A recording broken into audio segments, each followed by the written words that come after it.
to the Cinementalists. Noun, plural.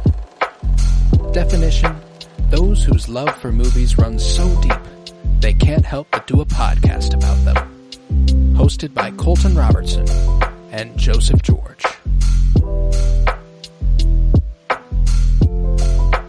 Hello everybody and welcome in to the Cinementalists, where today we are doing part 7 of our top 100 favorite actors of all time. This is the 30s, working our way from the bottom of the list to the top, from 39 to 30. I'm very excited. 6 parts already available, 100 through 40 already available. You got to go check it out if you haven't. I'm Colton Robertson. I'm joined by Joseph George. What's up, homie? Mm-hmm. Oh, what up, what up? Always a pleasure to be here. Oh, and it is always a pleasure to have you. And, I mean, I know we say this with each passing episode, but it's getting fucking real. Every single one of these, it gets harder and harder to cross them off the list almost. It all feels too low now. The higher we get on the list, I'm like, you shouldn't already be here, but here you are, and that's just the way I feel, and it sucks. And the list is so fluid that someone, you know, who could have crept onto your list since we started this project, unfortunately had to be left out because he wasn't there when it started, or she wasn't there when it started, or they weren't there when it started. So I do want to start with a couple of people that you feel bad aren't here. Yeah. Hit me. One just hit me right before we started recording, or yesterday. I saw Kid Cudi in concert live, finally. Scratched off my bucket list. And I did have Donald Glover. He was, I don't know, in the 70s. Where was he? He was 58. Okay, so I mean, I had him up there, pretty high. But I recognize Donald Glover as an actor a lot more. That was kind of more top of mind than Cudi, and I can't believe it that when Donald Glover crossed my mind that Cudi didn't kind of go in there as well. But his movies, yeah, I guess Westworld, very small role there. And then like the horror movies, or like the X movies, or I guess those. I haven't seen those yet. Yeah, I mean, pretty solid. I like that movie. Yeah, but I think I love Cudi. You know, he's my dude. But the acting chops, if I got to give it to Donald Glover or him, I think I'm going Donald Glover. So yeah, and you're making the right choice there. Yeah. I also quite enjoy Scott Mescudi. But no, I mean he's not the actor that Donald Glover is. Yeah, that's for sure. Yes. Yeah. So, does he really deserve the top 100 actors? Probably not. You know, that he would only be on here for my pure love as him as an artist and human. So I think kind of a one that is fair to leave. You know, I would love him to be on here, but I think it is just it's not in the spirit of the list here. I completely get that. I completely get that. Yeah, and it's tough when I'm gonna hit you with a couple of just absurd classic heavy hitters who I simply have not seen in enough movies, and that's my fault. You know, it's my fault. That's on me. I gotta watch more movies with them in it. Anything that I've seen with them in it, I've absolutely loved it, and I haven't made the effort, and I gotta put the effort in. It's my responsibility as a fan of movies. Butch Cassidy and the Sundance Kid. I do not have Paul Newman or Robert Redford. Okay. And they are icons, like two absolute zeniths of acting. And I almost feel bad revealing this early that I don't have them, because I feel like there's going to be people who are like, oh, I don't care to listen to the rest of this if you don't have Paul Newman and Robert Redford. And again, that's just on me. I've never even seen Butch Cassidy and the Sundance Kid. I know. I know. But I've seen The Sting. I love The Sting.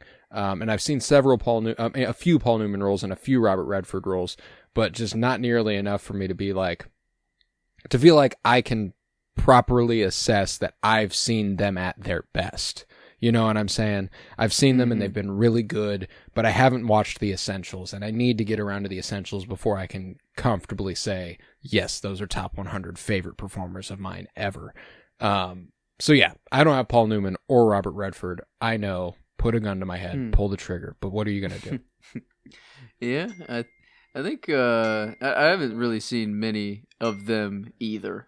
Someone's really mad at you. They said you better fucking put them on immediately the microphone. They were like, nope, I gotta flag this. This is not okay. But it's. I mean, I think it's kind of like a Larry Bird example here, where I recognize that dude was great, but I haven't seen him play. I don't know. I barely seen Jordan play either, anyways. But you've seen a lot more of Jordan than you have Larry Bird. Because of that. So it's kind of like it's like I know they're good, and like I've heard the talk, but it's just, and they're white, just like Larry Bird. So even better comparison. Yeah. Yeah. So, but yeah, I don't have them either. I guess I've seen less than you, but yeah, in the same boat there, where it's like, I mean, I guess maybe for my other one, I don't know if I brought him up already on people that I didn't have, but maybe a pretty damn big hitter in the game, still working. This Al Pacino, I didn't quite get on my list. So yeah, I know this one is a big one, and De Niro almost didn't make it. You had De Niro pretty low. Yeah, it was pretty low. So like out of Al Pacino and De Niro, like I feel like I've Taxi Driver. There's a couple more De Niro roles that I could feel like I could, I don't know, attach on to a little bit more. But it was always like I'm watching a great at their work, and like it really didn't. I don't know. It's a weird feeling with Pacino and De Niro that I kind of have. I get that. I do have Pacino. And I also have De Niro. I haven't mentioned De Niro, and I told you whenever you did bring up De Niro that I do have De Niro. So, one thing that has been incredibly fruitful for me, a couple years, or I guess a year and a half ago, we did the top 100 films of the 2020s, and I was very pleased then that we only had like 50 something films that overlapped. Which is still a lot of the list. That's still a lot of movies that are overlapping. And we've had a lot of actors who are on both of our lists.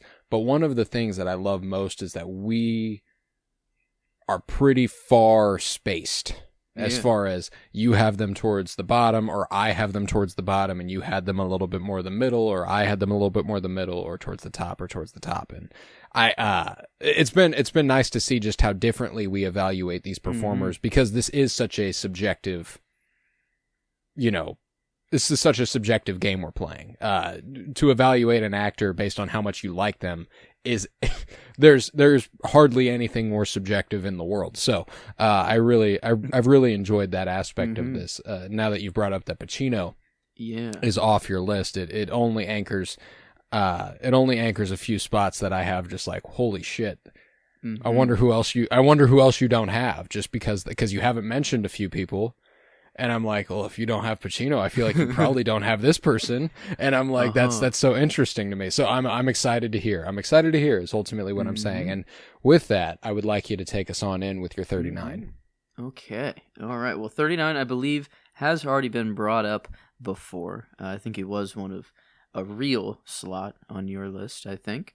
This is where I have Tom Hanks at 39. Good old Forrest Gump. Good old recent, the most recent edition, which I really loved, The Green Mile, which was one meeting long to get to. Was nice to see him there. But kind of, a guy that's been in the game, I'd say compared to like De Niro and Al Pacino is like, no, like how do you have Tom Hanks above Al Pacino and Robert De Niro? And he's it's like, the everyman. He's a crowd pleaser, baby. Yeah, I don't know. That was Woody as I'm growing up. That's the Polar Express. Like 5 different characters in the Polar Express. That's this guy was just kind of from childhood kind of cinched in, and then like Wilson, or like seeing him. I remember when I saw Castaway, like I'm like, this feels wrong. I'm like, that's Woody. I'm like, that can't, that actors, that's not allowed. I'm like that, you can't do that. But but yeah, it's so. I mean, he's just kind of that everyman, and then Massive but blind spot for me. I've still never seen Mm. Castaway. And yeah, it's been. I mean, it's been well over a decade. That's for sure since I've seen it. But yeah, no. I mean, Wilson, and then the look of him is kind of the only two things that I can really remember, and that he worked for FedEx, I think, or Yep, it was a you've already got me FedEx beat there. plane that crashed, maybe. Yeah. Something like that. But yeah, I barely remember anything of it either. But it's just kind of off of the childhood prowess alone for kind of Tom Hanks. I mean, he's an icon, you know. yeah. He is. And Forrest Gump. Forrest Gump, a quintessential one. The Green Mile, like you brought up a little bit ago. Sleepless in Seattle is one of my favorite rom-coms ever. I absolutely adore that one. Tom Hanks, you can't really go wrong there, and I'm glad you brought him up. I haven't brought him up yet. I have not brought up Tom Hanks yet. Then So that was the first. I think we might have tangentially, maybe because of the Green Mile and somebody in it came up. I can't remember, but I feel like I remember. I feel like I remember Tom Hanks being mentioned at some point, but it was not because he was on a list or left off. But I like that. I like that pick there with Tom Hanks at 39. It's definitely a good way to kick off the episode, and a heavy hitter to have that low. And again, that low top 40 is still obscene. Like it's some of your favorites of all time. So hard to gripe. But in this one, again, all of them feel too low. I know I'm probably going to say that the whole episode. They all feel too low. But this at 39, I have an actress who I've just had the softest spot for my whole life, essentially, like as far back as I can remember. I remember when I was, I believe, 13, I got a new baseball bat. It was a beautiful baseball bat. It was this DeMarini, and it was all black, and it had blue lettering, and I can't remember what it was. I can't remember the specific name of the model, but it was a DeMarini, and it was like blue, and it had this sort of like, you know, not digital camo, but like this sort of, you remember the game Geometry Dash? Yeah, okay. Yeah. It had that sort of like geometric pattern going on with the blue in it. And I named this bat after this actress. At 39, I have Rachel McAdams. I named the bat Rachel. It was I was like 13. I was like, this bat's Rachel. This thing's fucking beautiful. You know, like that was I was like, this thing is too beautiful for this world. That's Rachel McAdams. I fucking love Rachel McAdams, and I have for, I mean, since The Notebook really that was definitely my earliest exposure to Rachel McAdams, starring opposite Ryan Gosling, who I brought up as someone I do not have on the list. So just to give you a frame of reference there for how much I value Rachel McAdams. I fell in love with her via The Notebook. Mean Girls, she was the original Regina George. That's a quintessential entry in my mind for her. I recently got a first viewing in for her as well. That's been something I've been doing with this exercise, is trying to watch as many things for the first time with people I do have on the list to see if they move at all. And there has come a point now where that stopped. They don't move anymore, regardless of what else I add under my belt. And unfortunately, it didn't move her up, but it was a movie called Disobedience, which is about her and Rachel Weisz, who I brought up as someone I don't have either earlier and kind of regretted that. They are closeted queer characters brought up as Orthodox in an Orthodox Jewish church, basically. And it's like forbidden for them to be together, and it's, you know, it's forbidden romance. I love that sort of thing. So very, very good movie. Also has Alessandro Nivola. Good stuff. But Rachel McAdams, About Time. I don't think you've seen About Time. I have not. There are very few movies I would recommend. Like, don't look up a fucking thing about it. Don't check it out.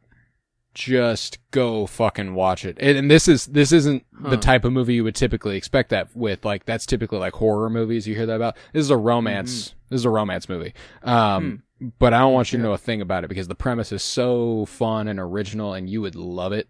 About Time. It's him and it's her and Domhnall Gleeson, who played Admiral Hux in in The Force Awakens and the sequel trilogy. they're the leads in it. It's got a small Margot Robbie part. It's from the same year as Wolf of Wall Street, so it was before she really took off, and Margot Robbie's just kind of in it, which is funny to see her not be the leading lady. Wow. But yeah, Rachel McAdams, Multiverse of Madness, and Doctor Strange, and most recently Send Help, the Sam Raimi feature where she's stranded on a deserted island with Dylan O'Brien. That's a super fun movie. I've just never not liked her, you know. And one of my favorite performances, if not my favorite performance of hers, is another comedy because she is so fucking funny. Game Night. Have you ever seen Game Night? Jason Bateman, Jesse Plemons. Game Night. The one where Jesse Plemons says, "How can that be profitable for Frito-Lay?" That's that movie. I remember the line, or I know the line. I guess I don't know if it is actually from the movie or not. Yeah, that's it might not be. It's such a funny line that it's gotten a lot of publicity. It has transcended the movie. Yeah. Yeah. Well, she has a delivery in that movie that just fucking kills me. A Game Night is about a game night that goes horribly awry, and someone thinks they're doing like an escape room, you know, murder mystery sort of thing, and then someone actually gets kidnapped, and they still think they're part of the game, and like they play along like it's not real, but it's all real, and like it's very funny. But someone gets sucked into a plane engine from the ground. Ooh, okay, yeah. And she's real excited because this guy was gonna hurt her, you know. But like she's in like game mode, so she shoves him, and he gets like sucked up by the plane and gets sucked into it and dies. She goes, "Yeah, whoa!" And then she goes, "Oh no, he died!" And it's like the funniest fucking thing I've ever seen in my life. I love Rachel McAdams, and you just Game Night, About Time, just a laundry list of movies that you need to watch with her in it. So got her at 39. Yeah, I mean, it's bad. I haven't even seen The Notebook yet, so that's like, I mean, that I feel like that's like you gotta see one of the first movies that I recall making me not the first movie to ever make me cry, but it was the first one that I cried and I didn't really understand what was happening to me. You know, like I was like, I remember I watched the movie in my living room with my mom at my old house. We got all the way to the end, and I looked at her and I was like, yeah. And then I got up and I walked to my room and I sat on my bed and I just fucking broke down. Like I lost it, and I was like, why am I feeling like this?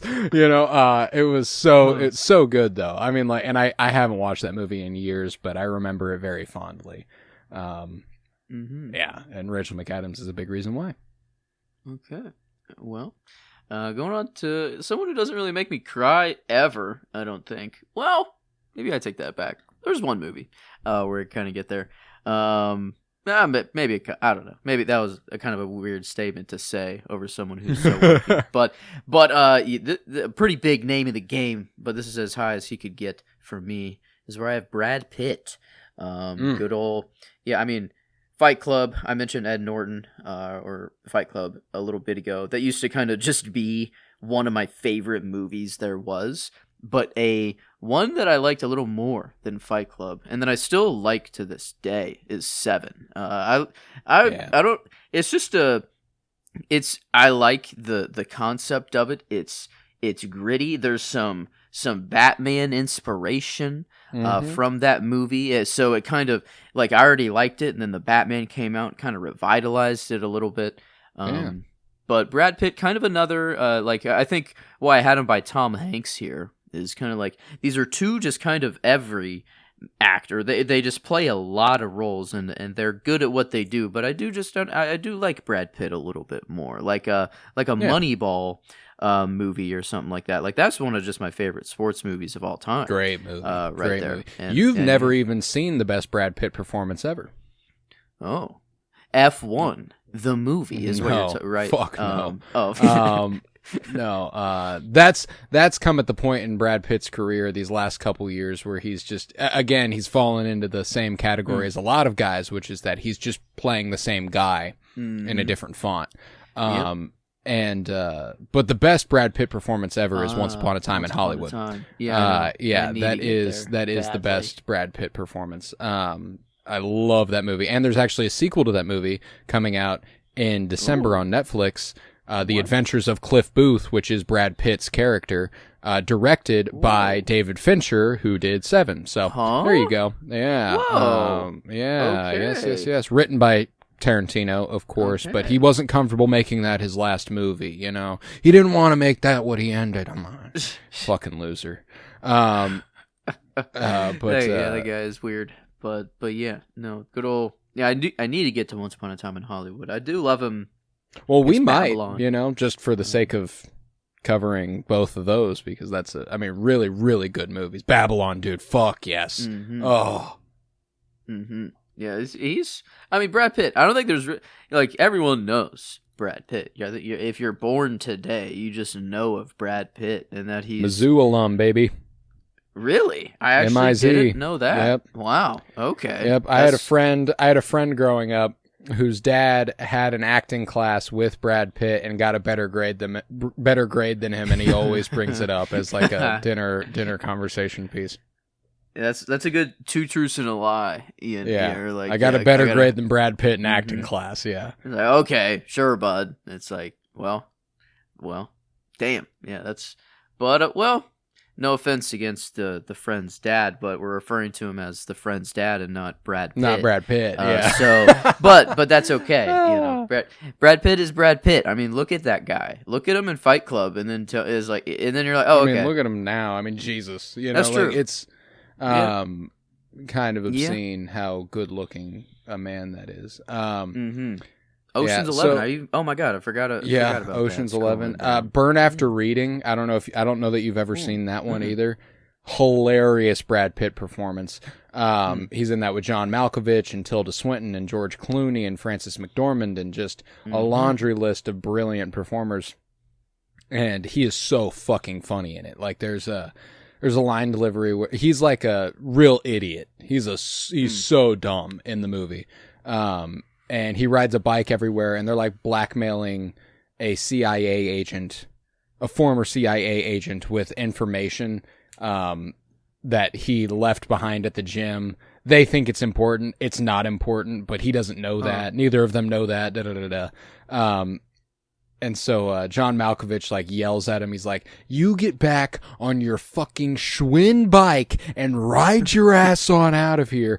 And Brad Pitt goes, "You think that's a Schwinn?" And it's the funniest, again, one of the funniest line deliveries I've ever heard in my fucking life. So Brad Pitt, great choice. Can't go wrong there. I've not brought up Brad Pitt, and I will not bring up Brad Pitt. I don't have Brad Pitt. And that's just not for any reason in particular. Just kind of I liked a lot of movies with him in it. And I've liked him in a lot of movies, but I don't know. It might just be that I haven't watched a movie with him recently that I was just like, oh yeah, that's it. You know, maybe it's because F1 is my most recent Brad Pitt movie, and the whole Oscar nom and everything left a bad taste in my mouth. But yeah. These, F1 shouldn't think or like envelop him all as F1 now, because he's if he's there, at that point in his career, he's just cashing a check. He's cashing. He's doing. I mean, and again, not a bad movie by any some stretch. Some people love it's that a movie. solid movie. I don't know. I mean, it's by Joseph Kosinski, who did Top Gun Maverick, and he did Tron Legacy. Like, it's a good movie, but it was not a Best Picture nom, and that's ultimately what left a bad taste in my mouth. But I like that pick at 38, nonetheless, and I've got somebody at 38 who I know you love, and I know you have. I don't think you've mentioned him yet, though. Okay. And I'm pleased with the fact that I actually have him lower than you. I thought I might end up getting you here. But Really? 38's where I have Stellan Skarsgård. Okay, I thought it was someone else, but okay, still, yes, no, he will come later, but okay. Yes, I love Stellan Skarsgård, and most recently, Sentimental Value, just an amazing performance that I cannot get enough of. The Dune movies as the big bad Harkonnen. You love to see that. Of course, Andor, Luthen Rael is essential Stellan Skarsgård work. Mamma Mia, wonderful performance in a really fun movie. Of course, I mean, I always forget he was in the MCU. Eric Selvig. He rolled with Thor and Jane Foster and all that for a while. Yeah. Like it's Wow. I don't go to that for him. Bit. Yeah. Yeah, Okay. yeah. He runs around in his underwear in the Avengers movie or something like that, but it's a lot of fun. Yeah, but the movie that I watched recently that severely underrated was remade by one of America's biggest directors, if not its biggest director living and working right now. Remade with Al Pacino and Robin Williams a couple years after it. Insomnia.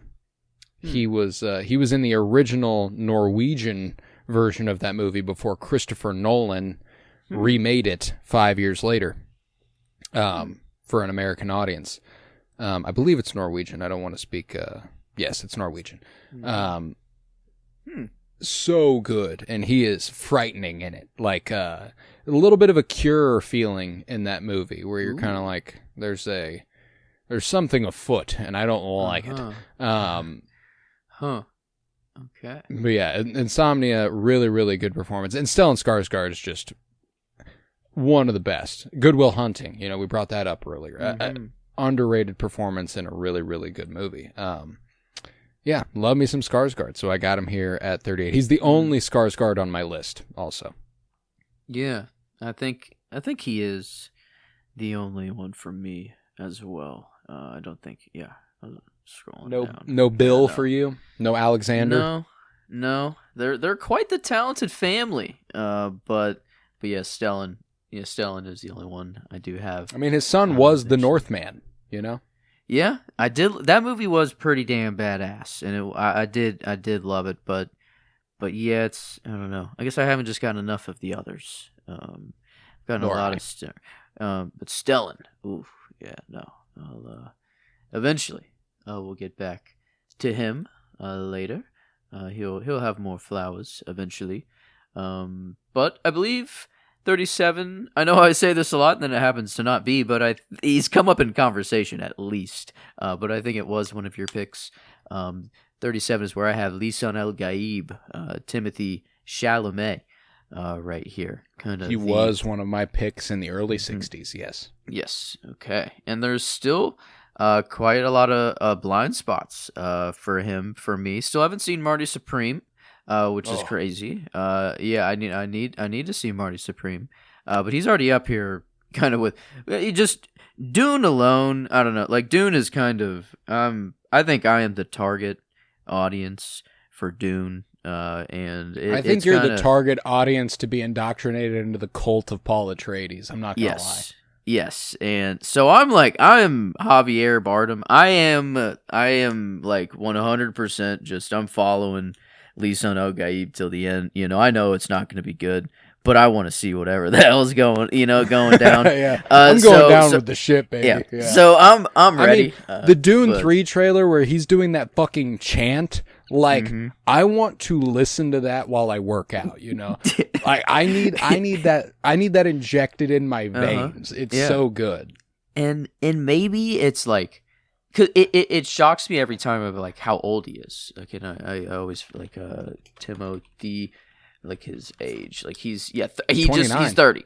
Wow, he just turned 30, right? Yeah, 30 years old, which is wild. And it's like that's an actor who's older than me, who honestly looks younger than me in some movies most of the time. But it makes they know how to make it that way. Yeah. Yes, and like it's just Dune it's just kind of I'm living through my version of Star Wars, the original someone who's going through 77, this is I think what I'm living through for my lifetime, and yeah, he's kind of at the center of it, but he's a lot of like in when he pops up in French Dispatch, like I do love him there, even like Don't Look Up, like it's not a great movie, but like he plays the like honestly he's playing like a Gen Z kind of person there, like a really young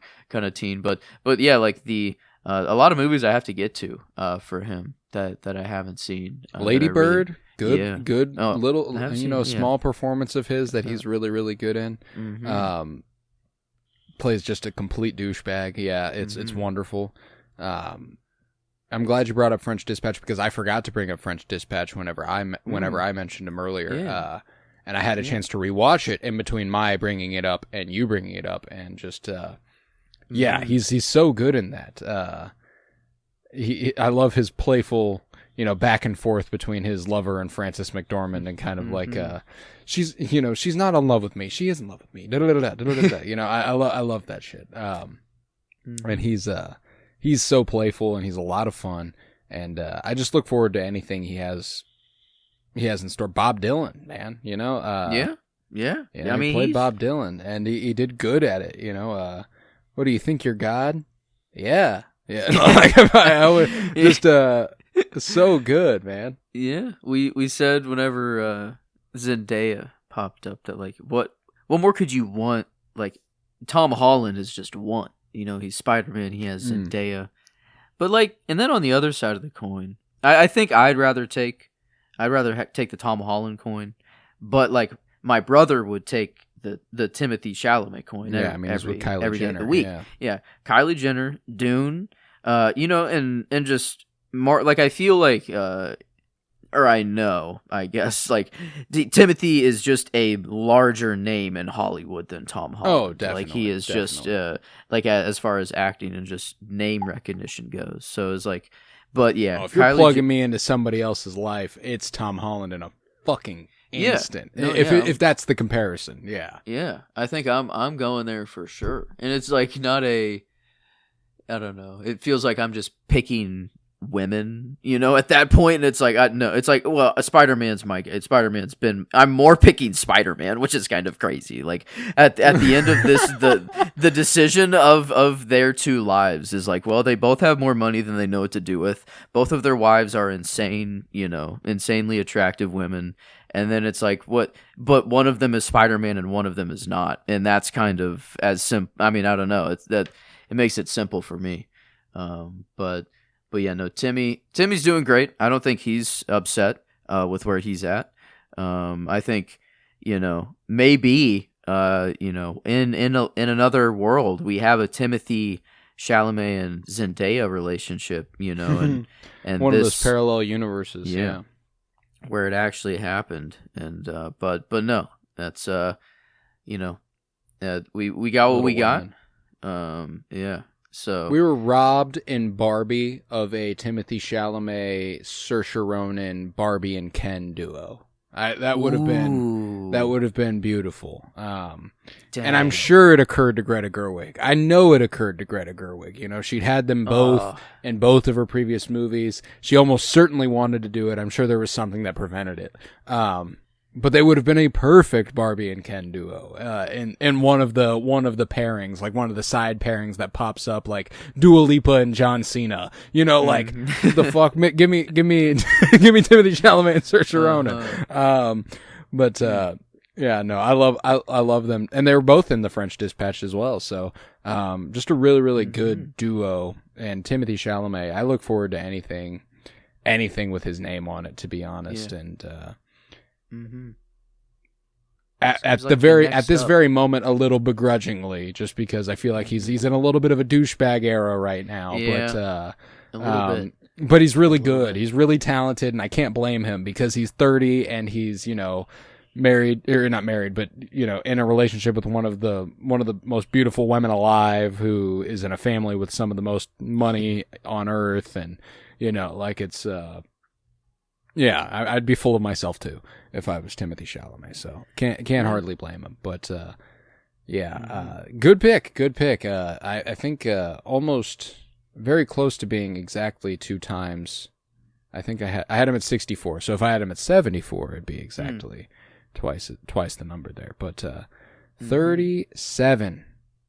I've got a goodie at 37, and given who you've already named, I severely doubt you have him on your list. Okay. 37 is where I have Forrest Whitaker. Of course, most notably for us Star Wars fans, he's that guy. He's the shit.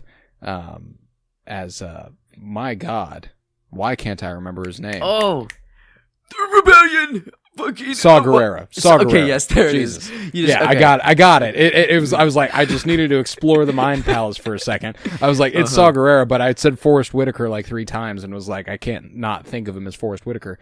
I love Forrest Whitaker. Lies, deceptions. Yeah. I fucking love, lies. There, okay, lies. thank you. I love Forrest Whitaker, man, and that probably wasn't my first exposure to Forrest Whitaker, but it was definitely the first time I noticed Forrest Whitaker. You know what I'm saying? Like, it was the first time I was like, oh yeah, I fucking like whoever this is. When I was 16, sitting my ass in that theater, I was like, I like this guy. And ever since then, I've grown very, very fond of Forrest Whitaker. Of course, Black Panther is another one that that comes to mind. As he played, the kind of right hand. He played Zuri, the guy who elects T'Challa, essentially. The power of the Black Panther will now be stripped away. Yeah. I love him in that. I actually earlier today, I watched a movie with him in it. And again, it was one of those efforts to boost someone. And I couldn't. I was just like, this is where he's at. It's a movie called Panic Room. Again, David Fincher, who we brought up a couple times so far, as he also directed Fight Club. This one has Jodie Foster, Kristen Stewart, Jared Leto, and Forrest Whitaker. And Forrest Whitaker plays like a thief with a heart of gold.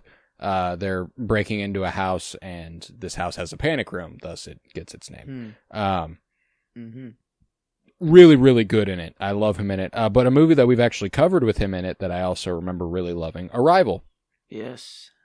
He plays the general who comes and fetches Amy Adams and all that good stuff. So I've watched. I tried to watch Last King of Scotland, his Oscar-winning turn. He won the Oscar for Best Actor in the movie Last King of Scotland, and I got about 45 minutes into it, and then I had to go to work. And I couldn't finish it after. So that was also today. I was like, I really want Forrest Whitaker to move up this list, and I just couldn't. I couldn't do it. But I love Forrest Whitaker, and I mean, one of the most underrated movies I've ever watched. Super laid back and just kind of. It's not even slice of life because it's still a crime movie, but it's just like you're hanging out with this guy for a couple hours. Ghost Dog. The Way of the Samurai. Okay. Ghost Dog? The Way of the Samurai. It's fucking awesome. Yeah, it's fucking awesome. Okay. Super cool movie directed by Jim Jarmusch, who is a pretty eccentric director. Fucking awesome movie. Forrest Whitaker plays the titular Ghost Dog. Super cool. Strongly recommended. Love me some Forrest Whitaker, so I've got him here at 37. Okay. All right, moving on. These next two kind of a pair of sorts. Would you like to present them as such? I wonder. They're not. Maybe. I guess so. Go for it. Go nuts. They are two people that mainly they are here for a TV role, but they also have one movie that I've seen them in, and they both like just shook out to be like, yeah, I kind of like them the same amount, which is really weird. That they mainly for a TV role and then just kind of one movie, and then it's like this weird Star Wars connection that they share as well, but. This is where I have in order, I guess 36 Diego Luna and 35 Emilia Clarke. So the TV role Andor alone, for Diego Luna. Rogue One, I love Rogue One, but like Andor is the reason. That's where the juice is. Yeah. Here. Like Andor is. I love that show, and that man. I didn't realize how much I loved Cassian Andor until Andor, and then like it's just and now that's like an all-time character in already an all-time franchise that I've loved for all my life, and then to have like a shakeup that big is crazy. And then Emilia Daenerys is where she's getting all of her, Of course, why she is here. But then Kira, yeah, I guess we have a little Star Wars connection there. So there's a movie there, and I guess I've seen her technically in Secret Invasion. I forgot about that. Gia. So of she course, is in the that's MCU. actually where. Your love for her scratch comes that. from. She's actually number 1 because she's Because Gia. of Gia. Yeah, I forgot. So I'll need to make some alterations. But no, yeah, these two kind of really it is their TV role, and they are, oh my god, I don't know, kind of characters that took over my life for a little bit. Daenerys was kind of Jon Snow, and Daenerys is all I cared about for quite a long time in my life. Still, at some points when you go through the Thrones phase, I don't know, it is like that. Yeah. And I have like behind my computer, I guess on my wall, I have the Stark, Lannister, and Targaryen banners. The banners hung up on my wall, and people walking by my window can see them. Like you kind of look up into my room, you can't really see kind of the floor or the flat, I don't know, kind of in, but very clear. It's, I don't know, very clear what you see if you look up into my room. And someone was just walking by and hit the some quote. I forget that they said some Thrones quote as they walked by, and it just kind of felt good. What a community. I don't know, that show kind of has. It feels like, yeah, it's crazy. And we've dissected it as much as really anyone can or should. And should is the better word. Yeah. And then but still it's like, well, I'm gonna rewatch it at some point. Like it's gonna have to happen eventually again. So I mean, we're almost re-entering Thrones mode right now with House of the Dragon season 3 around the corner. That's true. It might be time. Yeah, I know I'm gonna rewatch. I guess I need to rewatch season 1 and 2 of House of the Dragon. I'll do that. But then probably after the new season, I'll be like, well, it is summertime, and well, let's do it. Is it time? Oh shit, I don't know, but yeah, kind of a king and queen, kind of here, a weird Jon Snow insert. I feel like, but kind of tracks with Cassian Andor. I feel like Jon and Cassian, I don't know. I want them on my team. And Daenerys, until the very end. Just we can forget. Breaker of chains, mother of dragons. Yeah, let's fucking go. Come on. It's Jon Snow. He's the king in the north. I love that. Mm-hmm. So I guess twofer. I don't know if you have to force you into. I actually do have a twofer. I actually have a crazy, and like it aligns on several counts because mine are also a Star Wars connection. Okay, that's nice. Which makes 4 in a row that I can do a Star Wars connection for, as I had Stellan Skarsgård and Forrest Whitaker, who both appeared in Andor. Okay. And Rogue One. You had Diego Luna, who appeared in, of course, Andor and Rogue One. Now, these two did not appear in Andor or Rogue One, but they are both in Star Wars. At 36, I have Adam Driver. Oh, okay. Love me some Adam Driver. Can't get enough of him. Kylo Ren, of course, is definitely the earliest exposure I had to Adam Driver, and still probably to this day the most meaningful exposure I've had to Adam Driver. But I watched Marriage Story when it came out back in 2019, and I was definitely not the movie watcher I am now. I desperately need to rewatch that. I love Noah Baumbach a lot more. I love Adam Driver a lot more. I love Scarlett Johansson a lot more. I love Laura Dern a lot more. I'm sure that movie would go over a lot better for me now than it did then. Frances Ha, great Noah Baumbach movie, again led by Greta Gerwig, but Adam Driver plays a fun supporting role. Megalopolis, dude. Yeah. What a fucking weird role he got to play there. That was quite the movie. The Last Duel, another good Adam Driver role. Silence, a great Adam Driver role. White Noise, another Noah Baumbach one. Ferrari. I've just watched so much Adam Driver stuff that it was impossible to not have him high. I love that actor. And I love him in Star Wars most specifically. Like, a lot of people had a lot to say about the sequel trilogy, and I have no I have nowhere near the amount of animosity towards that trilogy as a lot of people do. But very rarely do any of their complaints get directed towards Adam Driver. True. Yeah. And the other one, who I have at 35 again, Star Wars, is Ewan McGregor. Okay. Yeah. I love me some Obi-Wan Kenobi, and of course the prequels and the series Obi-Wan Kenobi. But Train Spotting, an incredible Ewan McGregor turn. He's played one of my favorite and most out there portrayals of a DC villain in Birds of Prey, where he played Black Mask. He was the bad guy in Birds of Prey: The Fantabulous Emancipation of One Harley Quinn. He was Jiminy Cricket in Pinocchio, Guillermo del Toro's Pinocchio. Okay. Or Cricket, I suppose.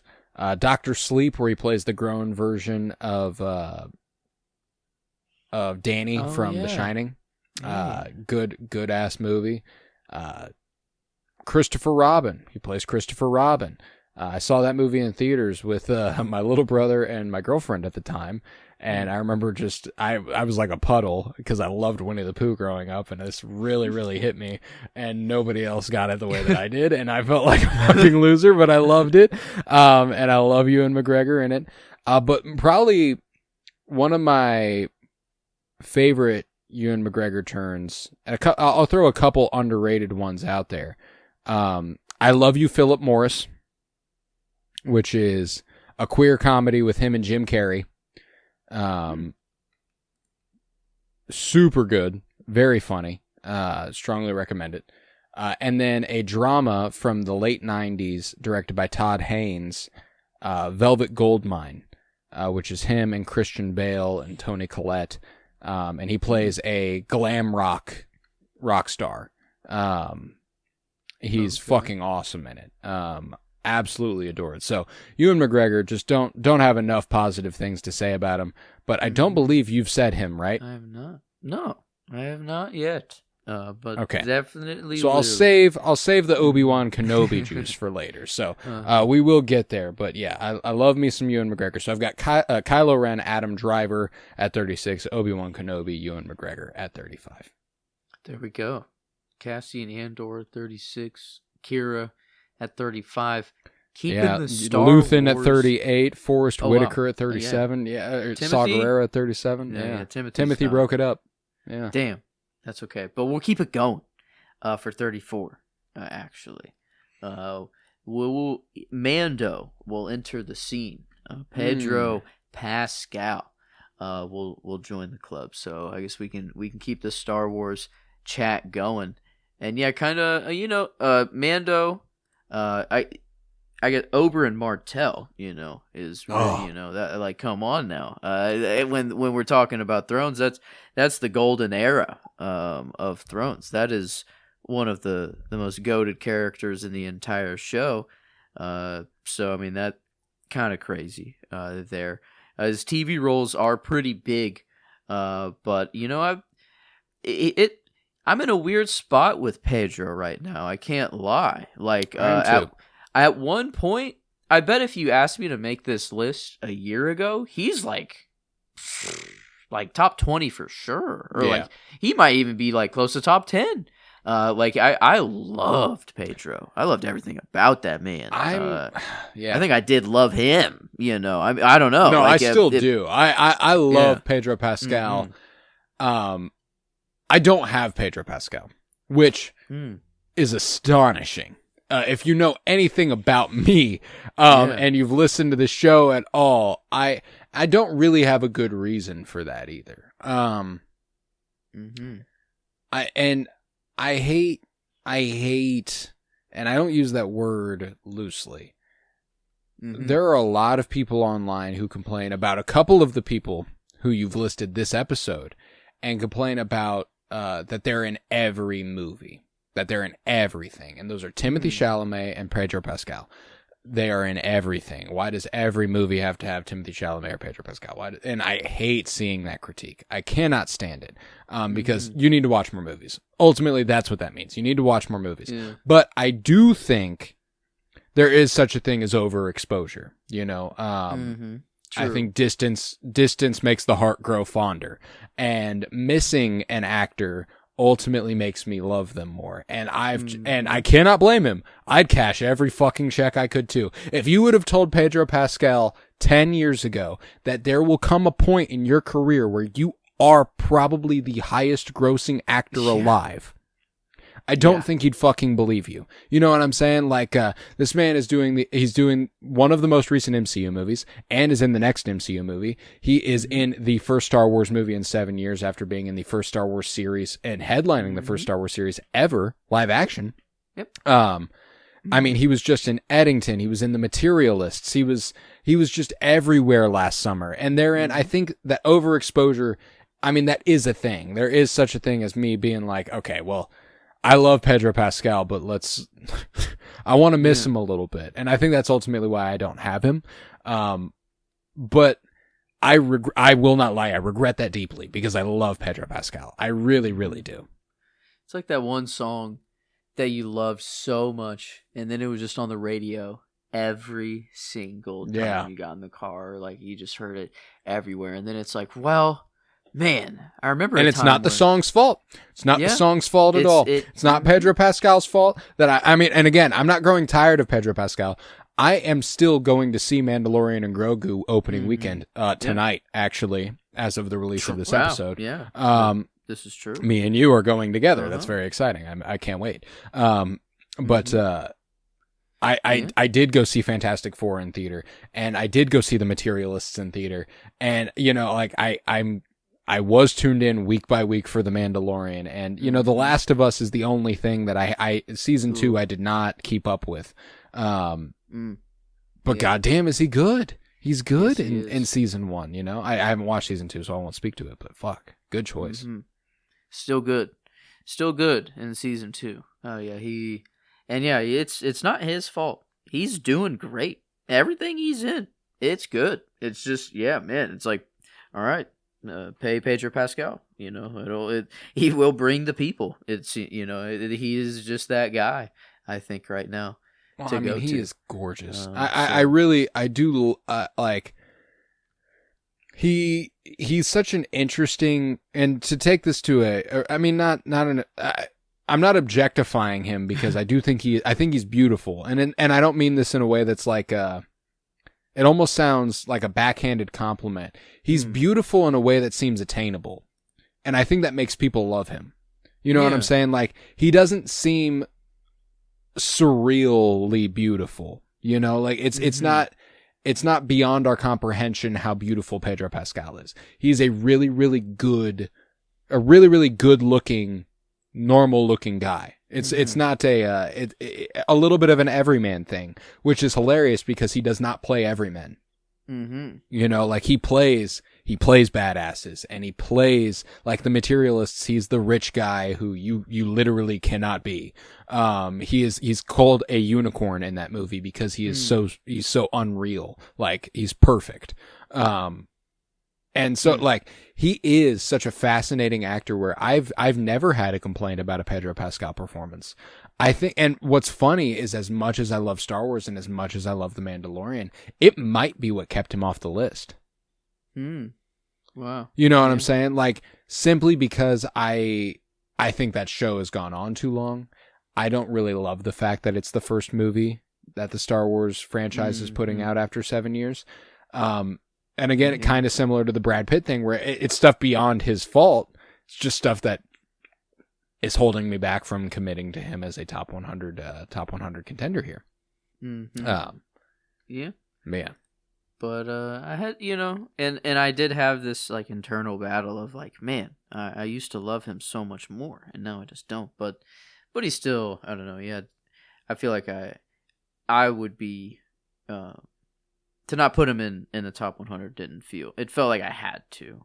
Felt dishonest to leave him out, which is exactly where I'm at. Yeah, because I don't really know why. It's like, is it just the overexposure? Is that it? I don't. And like it is. Yeah, it's not on him, so it felt. But you brought up Oberyn Martell. Yeah.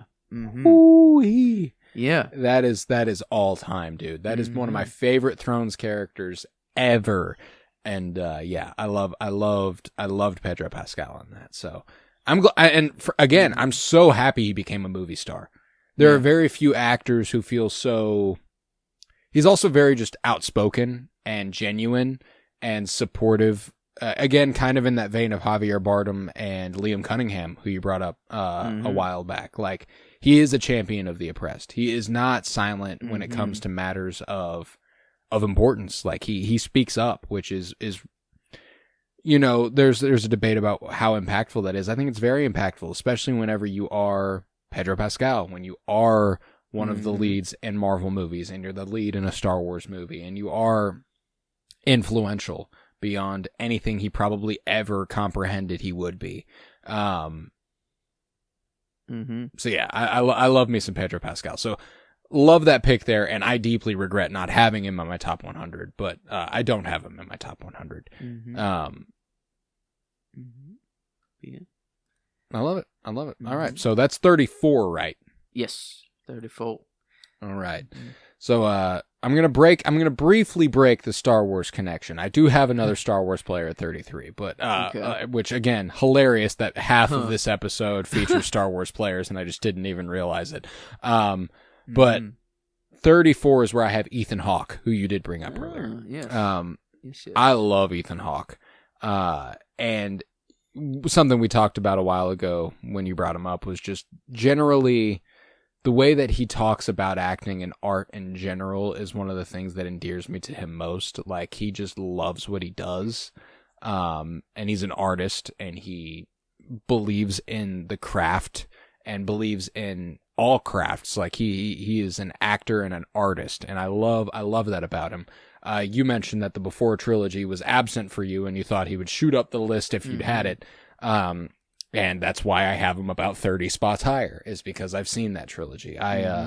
Before Sunset, or Before Sunrise, Sunset, and Midnight are three of the best Ethan Hawke performances there are, because they're movies that almost entirely rely on his and Julia Delpy's performances. They're walk and talk films. They're just two characters and their chemistry, and that's all you have for the entire runtime, and that's so difficult to carry as an actor, and he is, and so does she. They both do it effortlessly. It's really impeccable. We brought up The Northman a little bit ago. He has a small role in that, but an impactful role in that. I loved that. Training Day. I didn't love Training Day, but I think I'd appreciate Training Day more now than I did then. His most recent Oscar nomination with Blue Moon was an incredible performance, just because you know how suave and charismatic that Ethan Hawke is, and him playing this sexless weeb is hilarious, but very, very good and effective. To connect him to Pedro Pascal here, the short film by Pedro Almodovar a couple years ago, Strange Way of Life, where they played the gay cowboys. Me and Emily went and saw that in theaters with one of her friends, Davi, and it was awesome. It played in a double feature of short films with another Pedro Almodovar short film called it was a Tilda Swinton one. So sorry, now I gotta find out what the short film was called. Tilda Swinton was in a short film called The Human Voice. The Human Voice. Okay, The Human Voice. That's it. Okay, I thought that's what it was, but that didn't seem right. It played in a double feature with that. It was fucking awesome. It was a great time at the movies. And Ethan Hawke and Pedro Pascal were a big part of that. So three, Tilda Swinton, Pedro Pascal, Ethan Hawke, all on both of our lists, save for Pedro Pascal on mine. Just incredible performers, and Ethan Hawke is, he's awesome. He really is, and he and Uma Thurman created Maya Hawke, who I love also. Not here, but Uma Thurman is also here. But I love me some Ethan Hawke. Dead Poets Society, or one of the earliest things I remember him in. The microscopic role he has in Glass Onion, where he sprays the breathalyzer, neutralizing the virus thing. It's just a funny little role to see him like, is that Ethan Hawke? Yeah, I think that's fucking Ethan Hawke. And that's all he does, and he's gone. Very funny. But yeah, love me some Ethan Hawke. 34. Can't get enough of him, to be honest. All right. 33. I believe we've already had him. I think. And man, I guess this seems to be a TV role kind of run that I'm going on, and I think the power ranking does track. Cassian Andor, Daenerys Targaryen, Mando, Joel, and then more movies, I guess, for Pedro. But then this guy started with the TV show, but man, I'm so glad every movie he's in. I love him so much. Honestly, having him this low, this one feels bad to have at 33.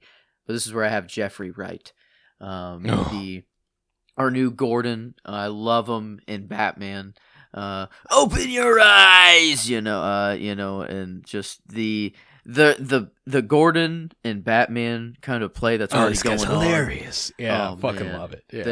They're too good, and so I can't wait to see them continue that on. But then like French Dispatch, American Fiction, whenever he's got a lot more movies kind of under his belt, I feel like, and then he has this gravitas to him. His voice, it just carries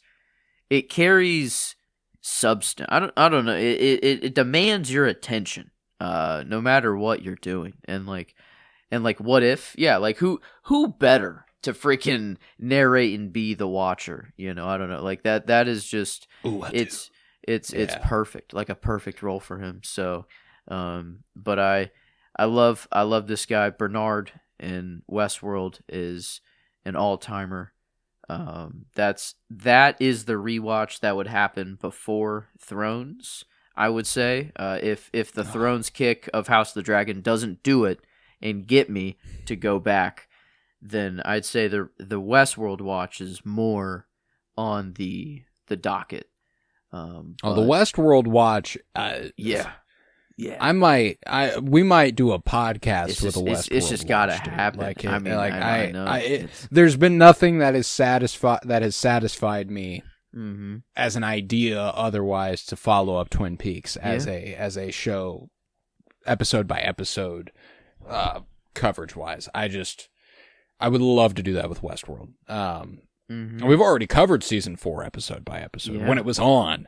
That's how on Westworld we were. As soon as we could, we did. Yeah. But then we were robbed, and we will never. Maybe one day. Fuck. Who knows? Maybe Nolan. He's cooking. He's waiting on a movie to drop. Actually, Jonathan's gonna drop the script to Christopher. I would love that. And then bada bing, bada boom. We Mr. get Worldwide as I step in the room. I'm a hustler, baby. Sorry.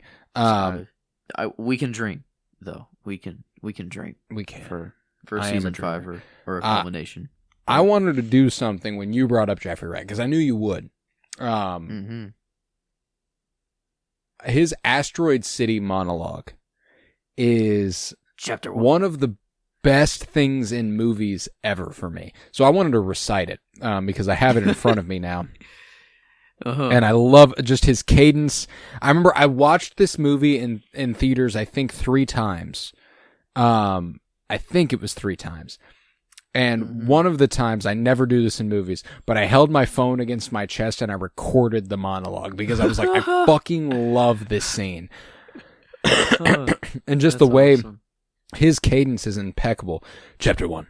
I walked to school 18 miles each morning, milked the goats, plucked the chickens, played hooky, caught fireflies, went skitty dipping in the watering hole, said my prayers every night, and got whipped by a maple switch twice a week. That was life. That was life. That was another one that I always That was life. That was life. Yes. Chapter 2. My father went off to fight in the war to end all wars. It didn't. And what was left of him came back in a pine box with a flag on top. End of chapter 2. Next, I went to officer school, and 20 years passed at the speed of a dream. A wife, a son, a daughter, a poodle. Chapter 3. Another war. Arms and legs blown off like popcorn, eyeballs gouged out figuratively and literally. The men put on shows under the palm fronds, dressed as women in hula skirts. That was life. In the meantime, somebody else's story. A man thinks up a number, divides it by 1,000,000,000,000, plugs it into the square root of the circumference of the earth multiplied by the speed of a splitting atom, and voila, progress. I'm not a scientist. You are. End of chapter 3. Junior stargazers and space cadets, we watch transfixed as you enter into uncharted territories of the brains and spirits. If you wanted to live a nice, quiet, peaceful life, you picked the wrong time to get born. God damn, dude. Like, I'm reading it and I can't do it. You know, like, I'm reading it off a fucking page and I can't do it. Like, just obscene talent. I love that monologue. Again, part of that's writing, but a lot of it is delivery. That would not carry the same weight delivered a different way. I love Jeffrey Wright. In the Phoenician Scheme, when he calls Benicio del Toro my boy repeatedly, my boy, it fucking kills me. I love that shit. Mm-hmm. Yeah, he's just he I don't know this for sure, but like he just seems like a sweet person in real life. I don't get like many red flags for him, and you know, he is an actor, so you know these people are pretty good at putting on a character. But no, I don't know why. It just feels like he's a genuine person as well behind Seems the like scenes. it, yeah. Yeah, I have nothing to back that up with. I've only seen like a couple of interviews with him, but I feel like if you're in the West lexicon, that's a good moral that's a good Mostly, test. yeah. You know, you passed something. If you're in that lexicon. I know for a fact that on some level you value the art of what you're doing. Yeah. And that inherently makes me admire you more. Mm-hmm. You know, yeah. And I respect that. So I love that pick at 33. 33 and 44, by the way. I had him at 44, you had him at 33. So let's go. Another one of those double number ones. Uh-huh. I believe that the only other ones were Michael B. Jordan and David Bowie so far. But yeah, okay. All right. My 33, to get back to the Star Wars shit, this is where I have Mace Windu, Samuel L. Jackson. Yeah.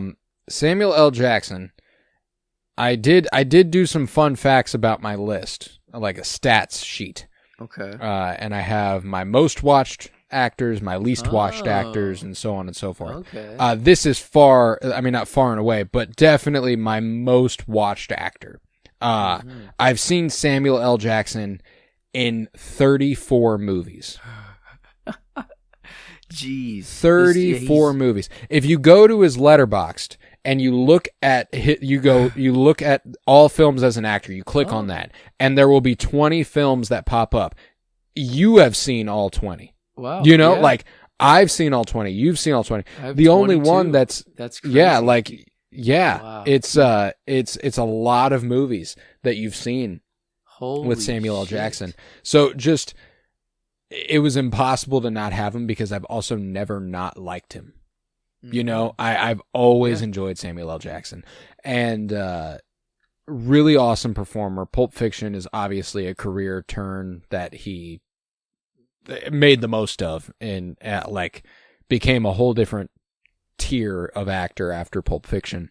But I go to, Nick Fury is no small role. I really enjoy Nick Fury. I think he does a great job, and he's got to do a different version of Nick Fury. Like, he gets to play him in different tones, which I think is a lot of fun. The Winter Soldier is one that I'll always go to for Samuel L. Jackson as Nick Fury. But genuinely, what might be my favorite stuff with him as Nick Fury is Captain Marvel and the Marvels. Yeah, I fucking love him in those. He's so fun in those, and he's having just a great time, and he's performing his ass off, man. Inglourious Bastards, small role in that, but good. Django Unchained, of course, playing the Uncle Tom there. Jurassic Park, puny role. Goodfellas, puny role. But he is in them, and he pops up briefly. And of course, Mace Windu is definitely my earliest exposure to Samuel L. Jackson. And I love that he makes movies that I will always want to watch. You know what I'm saying? Like, I've always wanted to watch them ever since I was a little kid.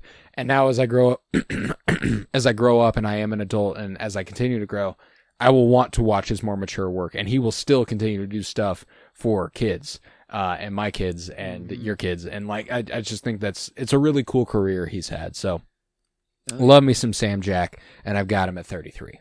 Yeah. He is my most watched, at least on Letterboxd. He is the only one to break 20 films. He's No one to break Who's that second barrier on for that me. list? John Ratzenberger? Who? Yeah, John Ratzenberger. Yeah, Horse? Pixar regular. Oh, okay. Okay, so that He was also in Empire Strikes Back. He was in Superman and Superman 2. Okay. He was just a small guy in a lot of stuff. Yeah. Okay. So yeah, he's really high up on mine too. How high is Willem Dafoe? Yeah, he's next. He's at 8. Willem Dafoe is second on mine. Yeah. So yeah, I'm like, those are the three. It's like Sam Jackson, Willem Dafoe, John Ratzenberger. Like, if you watch these types of movies, they're at the top of your fucking list. Yeah, because everyone like they have, I don't know, they're high. Like Samuel L. is 22, and then they're high in the teens. But then everyone else is like 12, 12, 12, 11, 11, 11, 11, 11, 11. Yeah, like, and then a bunch of 10s are like in a row. So like they're the only ones that I'm are pretty like, sure I've got well above. But oh wow, yeah. Let's see. Now I'm curious about mine. Because Sam Jackson is at 34, which I'm pretty sure is my most watched actor of all time. Yeah. How did I not Sam Jackson, use this 34 as a resource while making my list? Wow. Right. Wow. The Letterboxd Willem Dafoe, stat page. 33. So one less. Sam Jackson, 34. Willem Dafoe, 33. J.K. Simmons, 26. Huh. Wow. Holy crap. Okay. A lot of J.K. Simmons. Tom Cruise, 25. Yeah. Adam Sandler, 25. That makes sense too. Okay. Yeah. Yeah, John Ratzenberger is tied at 23 with Keanu Reeves, The Rock, and Chris Evans. So just a crazy, crazy slate of actors for the ones you've seen in the most stuff. Mm-hmm. Wow. But yeah, so Sam Jackson, I've got him at 33, even though I've seen him in 34 movies. Ooh, there we go. Okay. Well, kind of I'd say two icons in the game. I think she's already come up in the list, or at least in conversation. But 32 is where I have Sigourney Weaver. The I have not mentioned Sigourney. okay, yet, so yes, just in conversation. But I mean, how does she not come up though? Yeah. To be honest, I mean, Come that's on. a goddess. if you were dog sitting, the dogs would be barking. Exactly, the dogs would be So barking right now. It's okay. We know. It's we can just fill in for them. But yeah, just kind of the Alien franchise. I don't know. It kind of whenever we covered that was all really first viewings for me, and the originals were just, oh my god, like they were so good. I had a different loving for the later ones, Prometheus and Covenant, more for the story, but Sigourney and just that's just a perfect role for her. I don't know, like that's an all-time. Ellen Ripley is essential. Role. Yeah. That is, cinema. You must. That is required viewing. Alien. I'd say Alien. Oh my god. Aliens, you should. But Alien, you need the first one. I'm gonna watch it. Yeah. I'm gonna watch it tonight. You've convinced me. It's happening. It's over. It's already done. Yeah. Dude. Yeah. Alien. It's so difficult to like. Just be like, yeah, that's a top 5 movie of all time. Alien, I have no hesitation. That's a top 5 favorite movie of all time for me. And Sigourney Weaver is a massive reason why. Yep. Like, I fucking love her. So no, I have not brought her up yet, but okay, I will. Yeah. She is on my list. I just saw she is the ship's computer voice in Wall-E. In Wall-E, that's so. Yeah. Baller. That is, oh my god. I love Wall-E. That's my favorite Pixar movie. And now knowing that, maybe Sigourney, 32. Maybe you've sold her short. Yeah. That is great. No, but she's. I mean, Holes. She was. She ran the camp. True. Yeah. You know, that's a childhood classic. Oh yeah. That is a childhood classic. Of course, Avatar. She yeah. was actually in the first one, and now she's been animated and voicing. Yes. Kiri, I believe, is the character's name. Yeah. That's Kiri. But yeah, legend of the game. I think that this is. God, I fucking love Sigourney, and we're gonna see her tonight. True. In Mandalorian and Grogu, Yeah. as she seems to be a very prominent part of that movie. So I'm very excited for that. We get to see a new Sigourney Weaver feature tonight. There we go. Yeah, maybe. Yeah, I love that. I love that for us.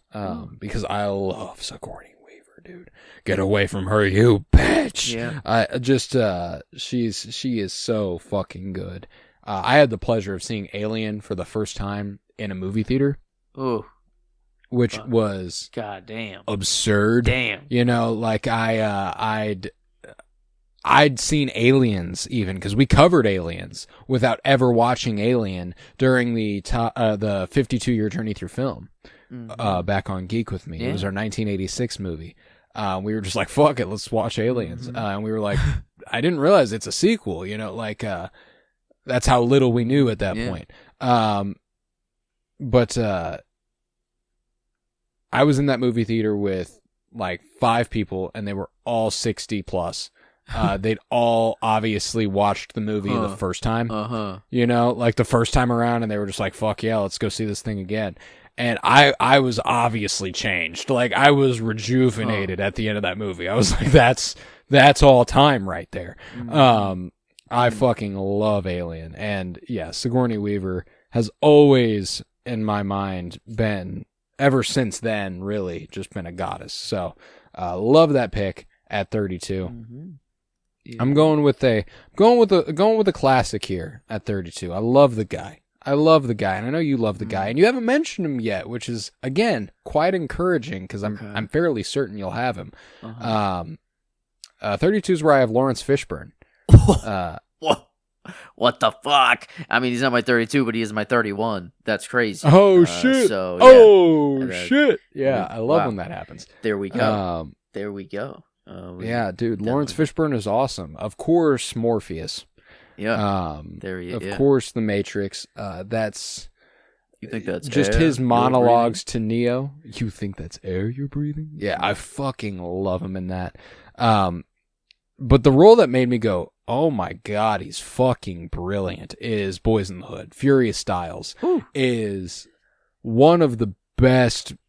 Like, his monologue when he's on the street corner and he's explaining everything. He's illuminating and he's lecturing to the people. It's fucking awesome. Of course, John Wick.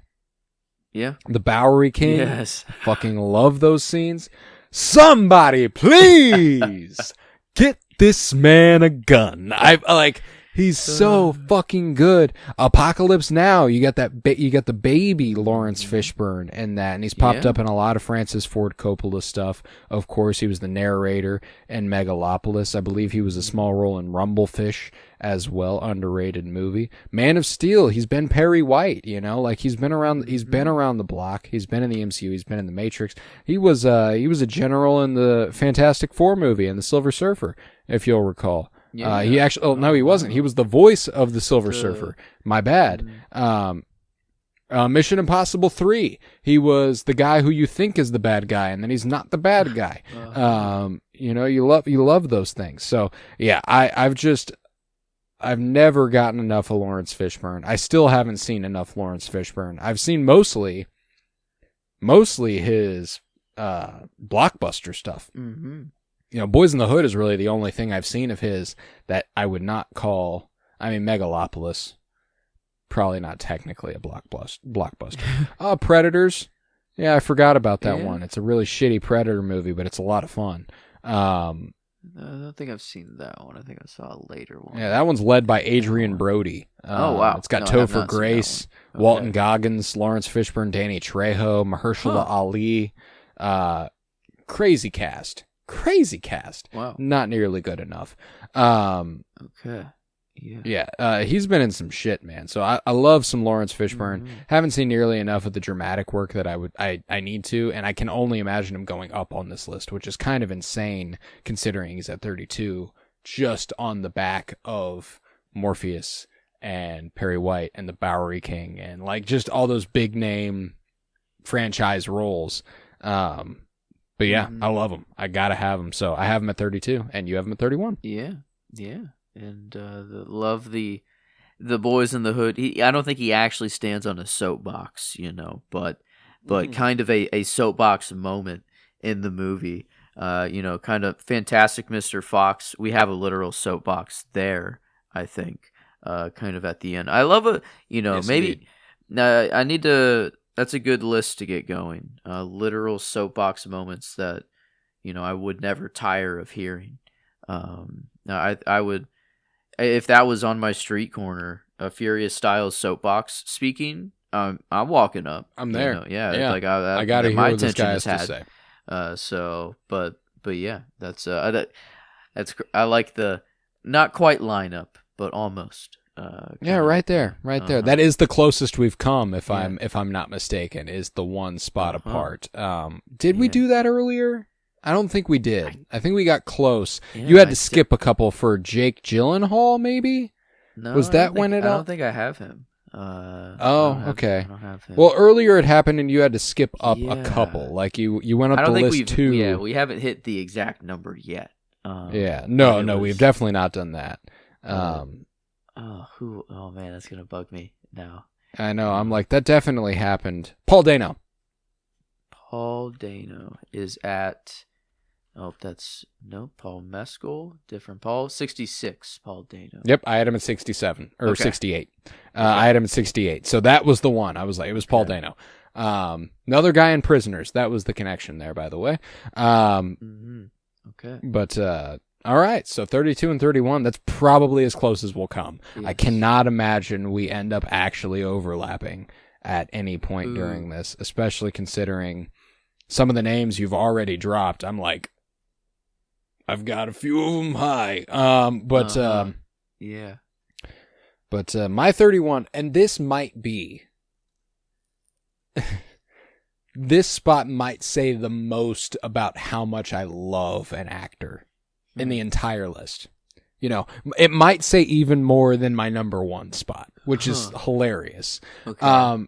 Simply because this is an actress who I have watched and I've loved for about, I would say, 12 years, probably.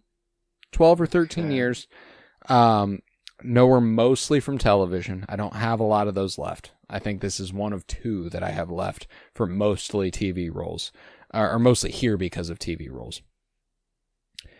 Literally the lead in one movie, one big, decently big movie. She's been in a few things. But to ascend above some of the names I have, I've got to fucking love you on the back of those few roles that I've seen you in, 31's where I have Kristen Milioti. I fucking love Kristen Milioti. And of course we covered Penguin week by week, episode by episode whenever it was airing. That's available now on Geek With Me. And I did not hide how much I loved Kristen Milioti. I made it very obvious how much I enjoyed Kristen Milioti. But to ascend above Lawrence Fishburne and Sam Jackson and Ethan Hawke and Ewan McGregor and Adam Driver and Stellan Skarsgård and Forrest Whitaker and, Nicole Kidman and Tom Cruise, like, I love you. You know what I'm saying? Like, that's somebody I fucking love. And it started with How I Met Your Mother. Where, spoilers, she's the mother. Whoa. I love her, and she's only in the last season, and fuck is she good in it. But then I think thereafter I saw her in The Wolf of Wall Street, where she has a tiny role as Teresa Petrillo. But, she has one powerhouse scene where she kicks Jordan out, and then he was like, I was heartbroken. I filed for divorce and moved in with Naomi 2 days later. He moves on really fast, but I loved her in that scene. How could you do this to me, Jordan? She's got the real thick accent. Come on, Jordan. How could you do this to me, Jordan? Yeah. Of course, it's been the 20s that she's really come into her own as a name. She just won an Emmy for The Penguin, holy shit. To be acting across from Colin Farrell and be probably the best part of the show as Sophia Falcone is insane. But back in 2020, she's in one of my favorite rom-coms ever called Palm Springs with Andy Samberg. And J.K. Simmons also in that, by the way. Dude, I love Kristen Milioti. I think she's so endearing. I think she is beautiful in the extreme. I think she's unbelievably talented, a really brilliant actress, and I really hope that the work she did as Sophia Falcone and the Penguin has a rippling effect on her career that makes her an even bigger deal. You know, here's hoping that the shit that we're talking about Pedro Pascal, where it's like, hey, 10 years ago, you tell Pedro Pascal you're going to be one of the biggest names in Hollywood. Mm-hmm. I would love if that happened to Kristen Milioti. Like, I would love if I got overexposed to her to the point where I was like, you're gone, get off the top 100. But I love her too much, and I had to have her, so I got her here at 31. I think, unlike Pedro, I don't think there can be an overexposure of Kristen Milioti. I think that's just... No, there can't be. I've loved her for too long. Loved her for too long. It's over a decade now that I've really, really loved Kristen Milioti. I don't think it's probably been 7 years that I've loved Pedro Pascal that way. Maybe 5 or 6 even. Mm-hmm. Yeah, no, I love me some Kristen Milioti. So I got her at 31, man. Okay. All right. Well, the last one. Top it off. Yeah, top it 30. Off. Before we get into the 20s, he was already said, and I believe, I think this wasn't conversation. This was a pick. Robin Williams is my 30. We had a Ewan McGregor mention. Robots. We'll connect the two there. There you go. Rodney Copperbottom and Ethan Hawke. Yeah.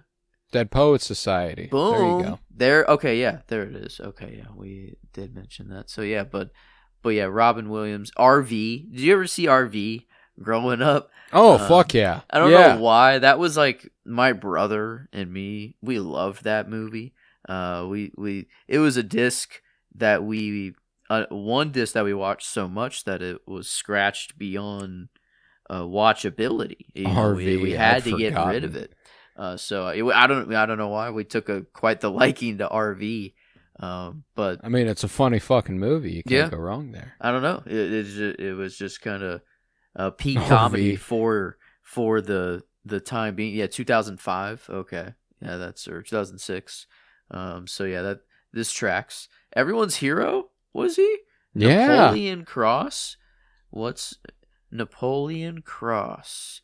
Napoleon Cross. What is that? mean, he's not even listed top 12 on the cast list. So, I loved Everyone's Hero as a kid, though. I did. Yeah, that's a goated movie. Yeah, I know. I'm like, it's just nice that he had some hand in it. I guess that's just nice to know. But yeah, just every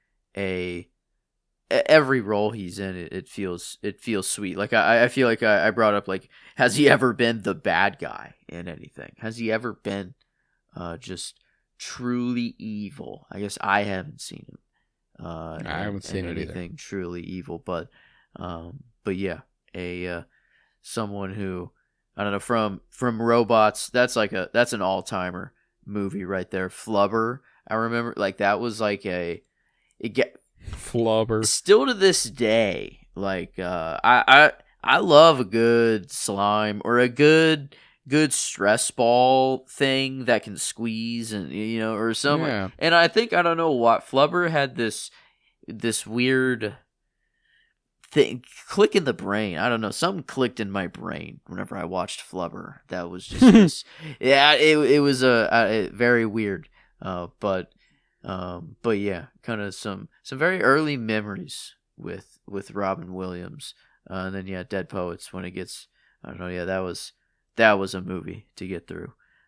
But yeah, I loved him, like, kind of like, God, like, knowing, kind of like, if you watch that when it comes out, I don't know if it hits like as hard as like as it might now. Yeah, and like, so it just had a whole different kind of feeling to it that I feel that, like, when it first came out, you just had, I don't know. Oh, dude, I will never forget. I showed that movie to Emily because I believe, to bring it back to the 52-year journey through film again, I believe that was our 1989 movie.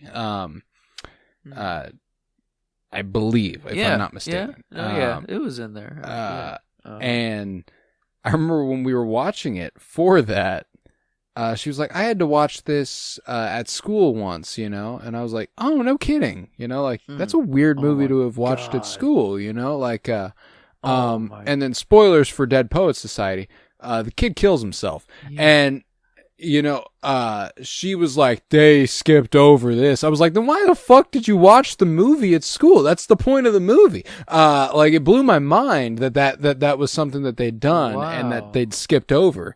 And I mean, I get it. Like, that's heavy for school, but like, I think she was like, I just thought he left. I thought he left the school. I thought he got pulled out, by his dad because he was an actor, No. I was like, oh no, yeah, sorry. She's like sobbing. I'm like, and I am too. It's a fucking brutal movie. But yeah, dude, I love that movie. And Robin Williams, the way he, expounds about poetry in that movie, the way he, it drips off the tongue like honey, like I love his passion. I love Robin Williams, and he did come up because he was on the list. He was, this might be a new high as far as the gaps, presented. I had him at 94. Dang, I believe. 64. Okay. Dang. Wow. That's, or 54. No, I was. No, 64 was correct. I'm like, no, trust me. Yeah, 64 is right. Yeah, 94 is when I had him originally. So, yeah, you have not brought up anybody else in my 90s this episode. Yeah. So I do believe that is a new wide, if you will. There we go. Yeah, I love it. I love it. Yeah, all right, so has been mentioned either. Robin Williams at 30. Good way. I mean, in the top 30, like, damn, dude, this is peak. This is the shit, man. So to conclude the episode, I'm gonna go with, just one of my favorite actresses ever. Absolutely adore her. This is where I have Winona Ryder. Okay. Who obviously most recently caught new life because of Stranger Things. Kind of revitalized a career that was far from dead, don't get me wrong, but definitely launched her back into stardom, and she's still a household name because of Stranger Things. But taking it back to Heathers, that's one of my favorite Winona Ryders. Almost said Benicio del Toro for some reason. I connected, but Beetlejuice. I almost said Beneatlejuice. So fucking funny. Beetlejuice. Don't say it a third time, I love that movie, and she is so endearing in it with Catherine O'Hara and Michael Keaton, and and the second one, I almost said it a third time. I'm not gonna let myself do it. Alec Baldwin and Gina Davis, and just really, really good stuff. She gets to play Jenna Ortega's mom in the sequel. A lot of fun. I didn't love the sequel, but it was fun. It was a good time. Edward Scissorhands. Oh, she is so... I love her in Edward Scissorhands. Like, there are a few actresses who you watch and, characters fall in love with them. And you go, yep. Yeah, it's the only way that interaction possibly could have gone, and Winona Ryder is one of those actresses. When it comes to Edward Scissorhands, Dracula, she's massive in that. That's probably my favorite of hers. Age of Innocence is a big one. Daniel Day-Lewis, Michelle Pfeiffer, Martin Scorsese. I just watched a movie with Emily called Autumn in New York. It's directed by Joan Chen, actually, who I brought up as one of my names left off, who was Jocelyn Packard in Twin Peaks. The Asian lady in Twin Peaks. But Autumn in New York, Richard Gere falls in love with Winona Ryder, and you're like, yep. Yeah. Saw that coming. Can't blame him. Absolutely incredible. Yeah. To connect it to Sigourney Weaver, Alien Resurrection. Yeah, I love her. Not an incredible movie, but an extremely fun movie, and she's a lot of fun in it. They both are. So yeah, I Black Swan. She has a line delivery that's been memed into oblivion, which is just her asking Natalie Portman, "Did you suck his cock?" It's a funny. It's not incredibly funny within context, but incredibly funny out of context. I love Winona Ryder, and it probably was Stranger Things that probably made me fall in love with her, because I watched that the week it came out in 2016. I was intrigued, and I checked it out, and I was like, yeah, let's see, this seems fun. And I saw Winona Ryder, and I was like, she's Mhm. awesome, Probably was my earliest exposure. I mean, I watched Beetlejuice when I was younger, Mm. but Stranger Things was sick when it came out. God, that was when a you moment. when I was 6, I mean, we were the exact age you needed to be Oh. to love Stranger Things too. When I was 16 we were 16 when season 1 came out. That was fucking awesome. Oh. It was, I mean, for the first 2 or 3 seasons of that show, it was one of my 3 favorite shows ever. You know what I'm saying? Like, I was like, this is as good as it gets. Things happen. Man, I mean, from that intro song, from the just hearing that, and you just knew you were in for something. Yeah, and like God. it was, we mentioned, some of the shows that I've been intrigued by the possibility of covering in that capacity. Stranger Things is one of them. I think that would be an interesting one to, especially now that it is concluded and it's like freshly ended, it might be an interesting one to kind of reel people back in. Don't know what happens at all. I'm still I'm in a black box. It ends, okay.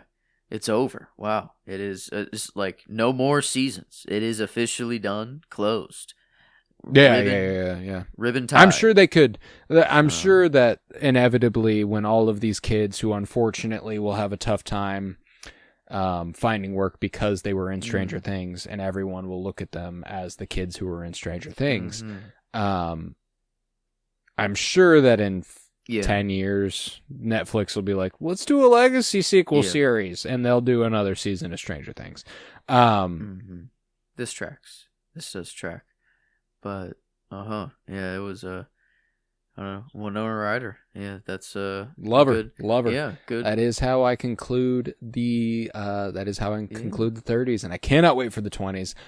Now available. Go check it out. Go keep the ball rolling. I've got some heavy hitters, some of which have been mentioned already, some of which have not. Actually, I don't know that that's true. Let's see. Yep, I've got a few who have not been mentioned, which is exciting because a few of them definitely will be mentioned by both of us. So we've got some heavy hitters coming at the top of the list, and I'm so excited. So go ahead, click on over to that other episode. Stick with us. You shan't be disappointed. Go ahead and recite from 30 to 39 your list here. All right. At 30, I had Robin Williams. 31, Lawrence Fishburne. 32, Sigourney Weaver. 33, Jeffrey Wright. 34, Pedro Pascal. 35, Emilia Clarke. 36, Diego Luna. 37, Timothy Chalamet. 38, Brad Pitt. And 39, Tom Hanks. Love it. I've got 30, Winona Ryder. 31, Kristen Milioti. 32, Lawrence Fishburne. 33, Samuel L. Jackson. 34, Ethan Hawke. 35, Ewan McGregor. 36, Adam Driver. 37, Forrest Whitaker. 38, Stellan Skarsgård. And 39, Rachel McAdams. With that, I was Colton Robertson. I was joined by Joseph George. Thank you very much, homie. Oh, thank you for having me. It's always a pleasure to be here, homie. Oh, and it's always a pleasure to have you. Go ahead, click on over to the 20s, and come on back next week for the top 20 actors of ours ever. Thank you very much. Remember, fuck ICE.